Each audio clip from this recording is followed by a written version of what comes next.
The test is in 4 parts: Part 1, Part 2, Part 3, and Part 4. Now look at Part 1. Part 1.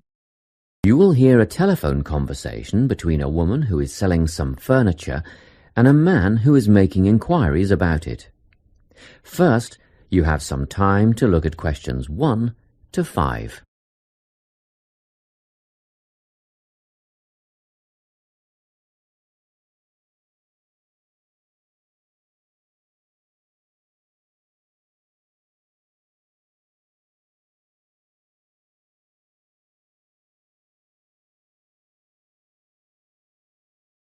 Now we shall begin. You should answer the questions as you listen, because you will not hear the recording a second time. Listen carefully and answer questions 1 to 5. Hello, Carolyn speaking. Hello, my name is Lincoln Faraday, and I'm ringing to see if you still have the bedroom furniture that you advertised for sale. Yes, there are 3 items left. 2 bedside tables and a dressing table. Oh, good. They're just the items I'm after. Tell me, what's the construction of the bedside tables? I mean, what are they made of? Well, they're a matching pair and they're made of wood. But the wood has been painted. It's not brown anymore. It's been painted cream. I see. Each table has a shelf and 2 drawers. Oh, and the drawers have square brass handles. Quite modern and quite nice, really. And what about the dimensions? Well, each table is 50 centimetres wide. That's good. Much bigger than that, and they wouldn't fit beside my bed. I live in an apartment where the bedrooms are quite small. What I really need to know is how tall they are. You see, my bed's quite high. 65 centimetres high and 45 centimetres deep. Thanks. Just a couple more questions about the bedside tables. What condition are they in, and how much are they? They're in perfect condition. There isn't a mark on them. I had them painted professionally, you know, so the finish is much better than you'd normally expect. As for how much, I think £15 each would be fair, but I'll only sell them as a pair, so that's £30 all up. Before you hear the rest of the conversation, you have some time to look at questions 6 to 10.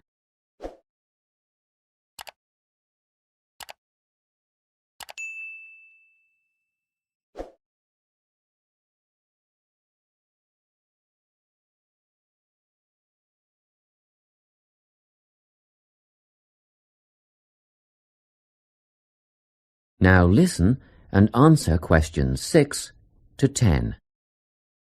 Now, can you tell me about the dressing table? Yes, it matches the other tables in colour and style. Good. How many drawers does it have? 5 altogether.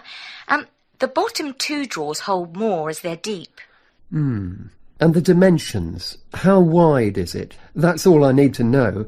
It wouldn't be more than 1.5 meters, would it? Well, just under actually. It's 1.25 metres across. Does it have a mirror? 3. Sorry?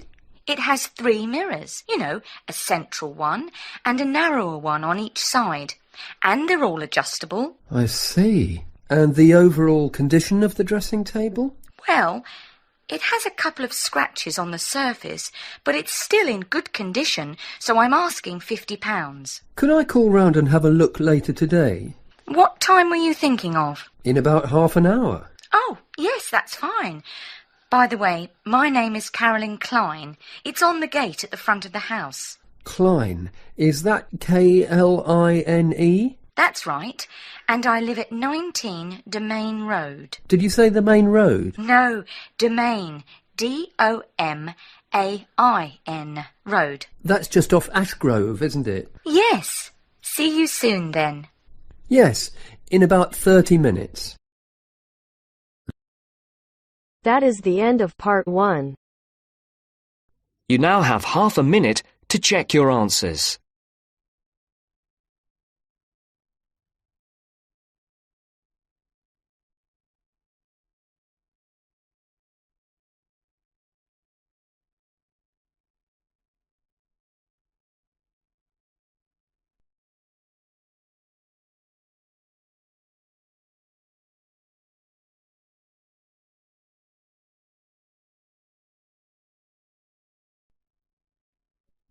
Now turns to Part 2.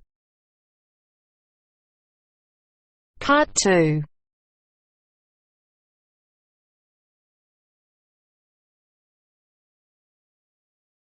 You will hear a speech given to new employees at a museum. You have 30 seconds to look at questions 11 to 13.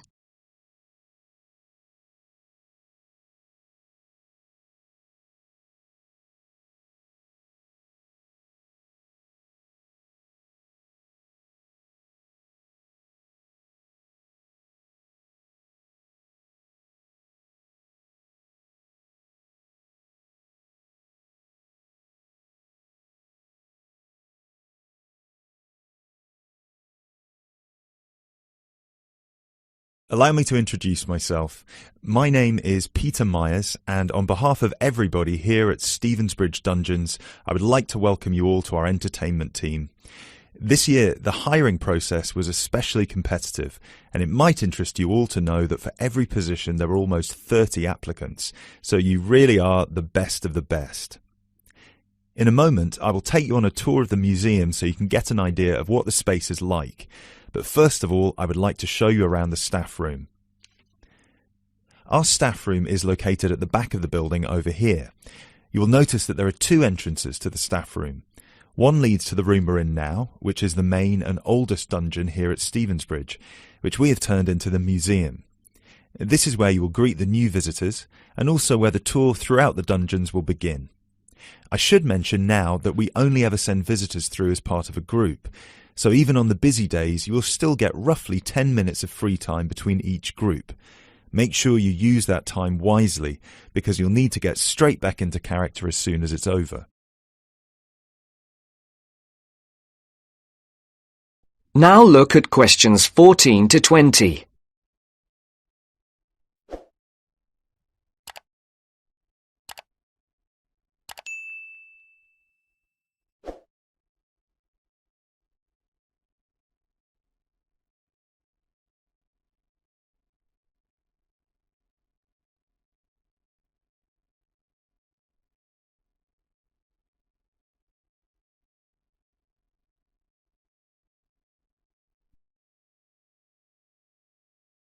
Right, follow me and I'll show you the layout of the museum.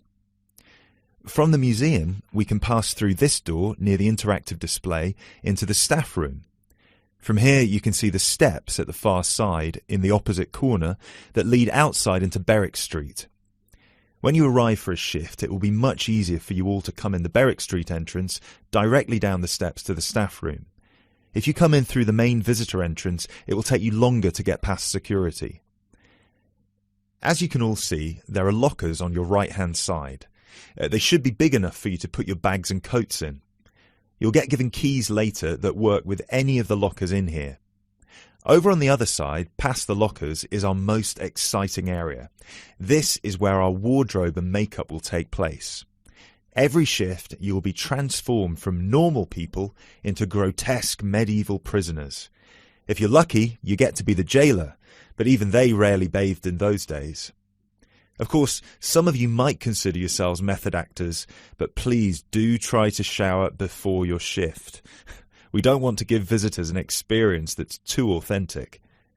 Now, we do have a staff shower here if you really need it. It is located next to the staff toilets, which are unisex. I hope nobody has too much of a problem with that. Unfortunately, dungeons were not really designed with comfort in mind.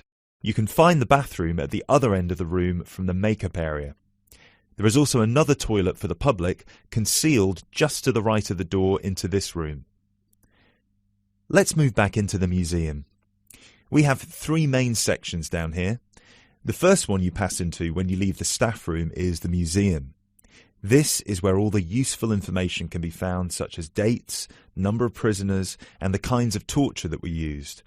I know it's a lot of information to take in on your first day, but try to learn as much of it as you can. Even though you'll mostly be in character, visitors might want to ask you some questions, and it would be great if you could tell them more about the dungeons. I think it would be more interesting if visitors could learn directly from you rather than having to read about it. As you can see, On the left, we have an interactive display for children, and on the right, we have a photo booth. This was the original dungeon, first built in 1435. Now, let's pass through into the main dungeon that was added during the Tudor period in around 1570. You might be able to feel that the air is a lot damper and cooler here. That is because we are now beneath the River Stevens. This is primarily the room in which most of you will be working. This is where many high-profile religious figures were held, sometimes for years on end. Depending on the roles you will be playing, you can either be chained up, free to roam, or, if you're a jailer, wandering between prisoners to keep an eye on them.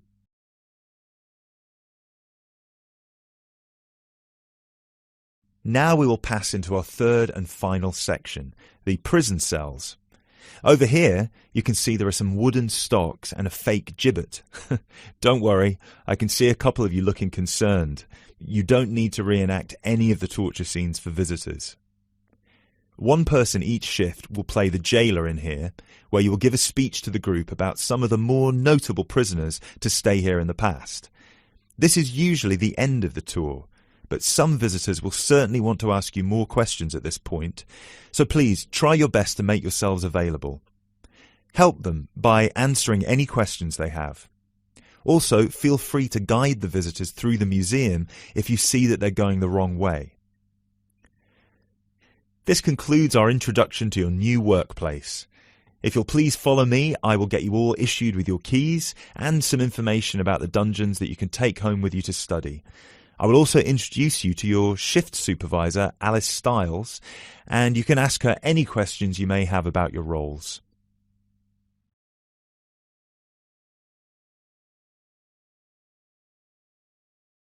That is the end of part 2. You now have half a minute to check your answers.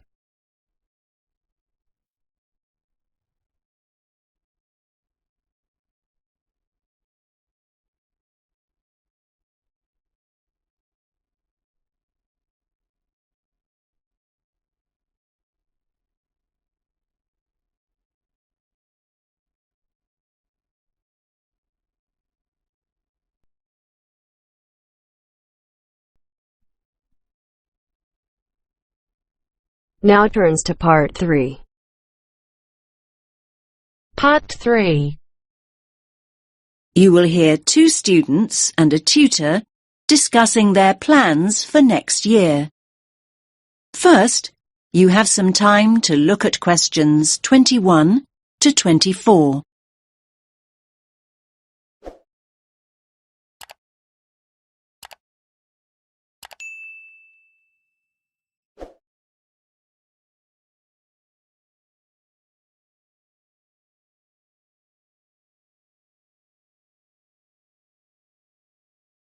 Listen carefully to the first part of the conversation and answer questions 21 to 24. Hi Mark, how's it going? Oh, hi Lily. I'm okay. Have you decided what course you're going to apply for then? Yes, illustration. I've already applied to one college actually. I didn't even know there were places that did just illustration. There aren't many. Most combine it with other areas like painting and graphic art. Unfortunately, there are no courses in London, so I've opted for Birmingham. Birmingham? I'm not sure I'd want to study there. Well, from what I've heard, you're thinking of not studying anywhere, Mark. Look, I haven't made any decisions yet, but I'm wondering what the point of carrying on at art school really is. I mean, why not just get a studio and paint? Aren't you enjoying art school now, then? Yes, I am, but this is a foundation course, isn't it? I wanted to try out all the different areas. You know, sculpture, computer graphics, a bit of everything. Now I know that I really just want to paint, though. I may as well get a studio and do it. There's nothing more for you to learn, then. I didn't say that. This isn't all about a fear of being rejected, is it? I mean, I know you hate applications and interviews and so on. You're not looking for a way out of all that, are you? No, of course not. I'm no more scared of rejection than anyone else. I mean, people not buying your work, that's real rejection, isn't it? Now you have some time to look at questions 25 to 30.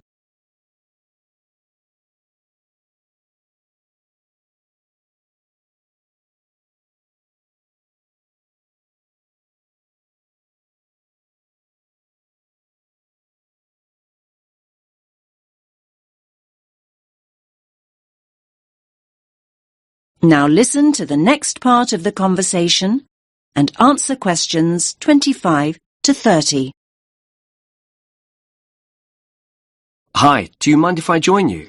We were talking about next year and applying for courses. I couldn't help overhearing. What's this all about then, Mark? Is it true that you're thinking of not continuing at college? I'm looking at other options, yes. I've been reading about artists who claim there's no real advantage in learning formally. There's this Scottish guy who just went to Paris and got a studio. He's doing really well now. In fact, one of the fine arts students here dropped out of her course at the end of the first year and just went to Prague. She loves it there. You might just be looking through rose-tinted spectacles there, Mark. There are plenty of people who regret taking that route, you know.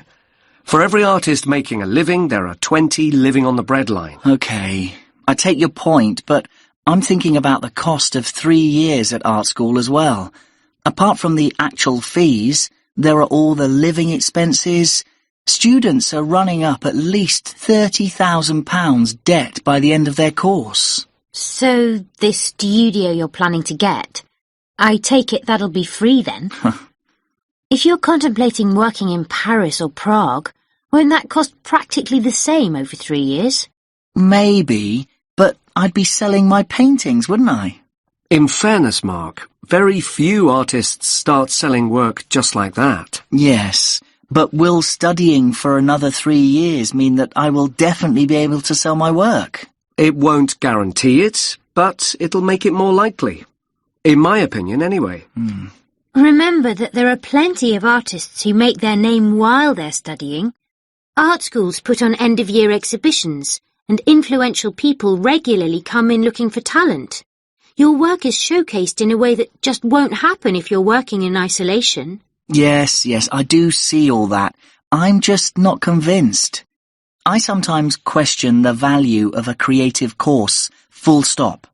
I mean, I often feel almost guilty when I tell people that I'm studying art. I see this look on their face as though they think I should be doing something more useful. I feel that if I get a studio and start working, at least I'd be paying my way. I think the key factor here is that being at art school exposes you to critical appraisal. Perhaps the most essential function of further education is the constant feedback and constructive criticism. It's essential to personal development, no matter what the field is. Yes, we all know artists who paint as a hobby, people who have been doing it for years. They think they're experts and wonder why other people haven't recognised their talents. If only they'd become part of a creative community, they'd understand why that hasn't happened. Yes, I think Lily's right. It's important to keep developing and responding to feedback. Anyway, don't go making any rash decisions. Come and see me.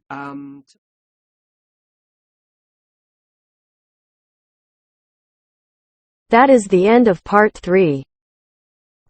You now have half a minute to check your answers.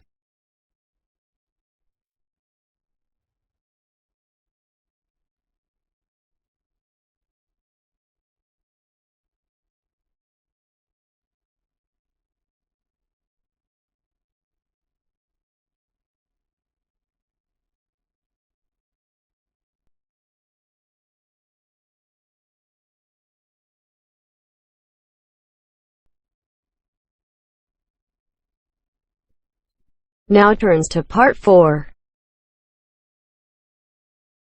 Part 4.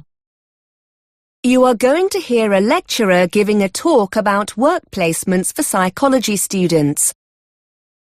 First, you have some time to look at questions 31 to 40.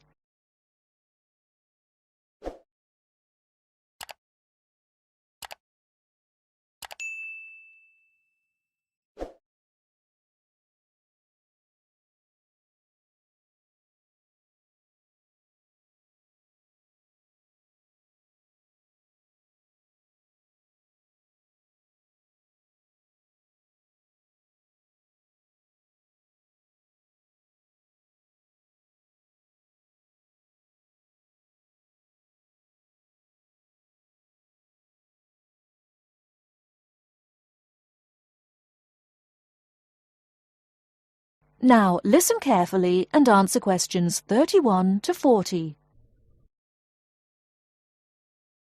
Good morning. I'm here today to talk about the placement that's offered to all psychology students. As you all know, this takes place in the third year of the Psychology BSc.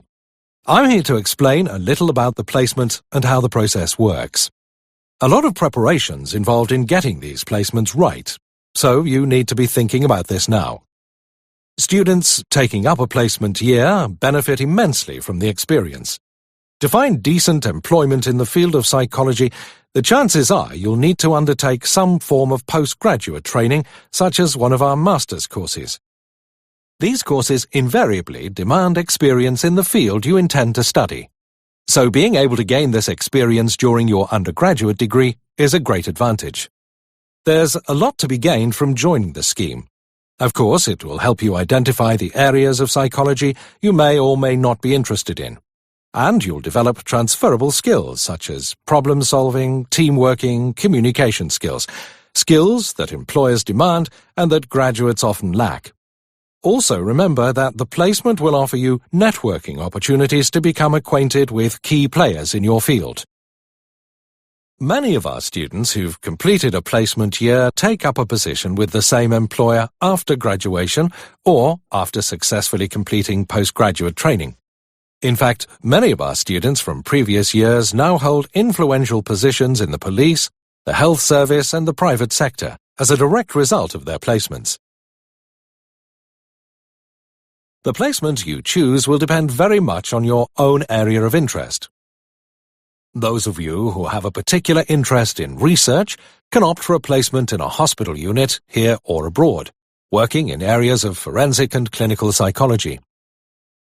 A post here can be very rewarding and allows you to contribute to qualitative and quantitative research data and learn practical research skills you can use in your coursework. For those who prefer hands-on experience of working with patients, there are a wide range of options available.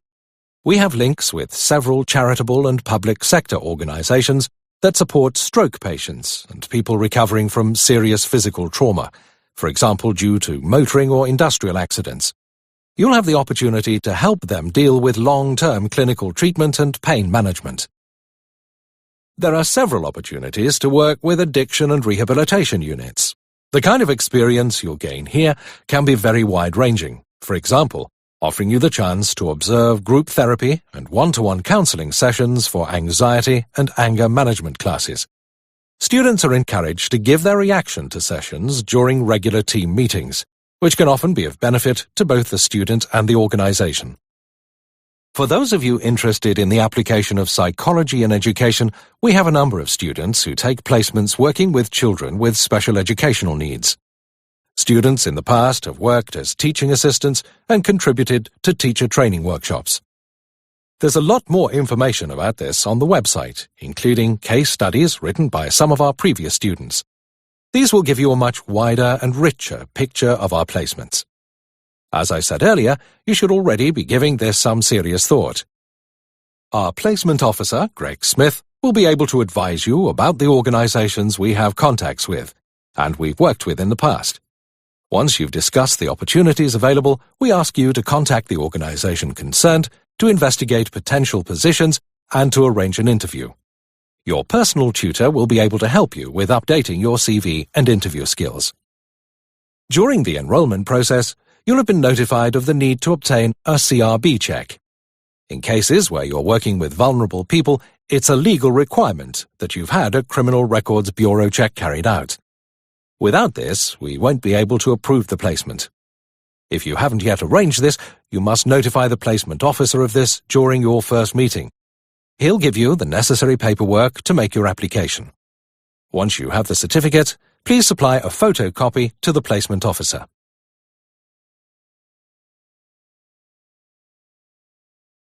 That is the end of part 4. You now have half a minute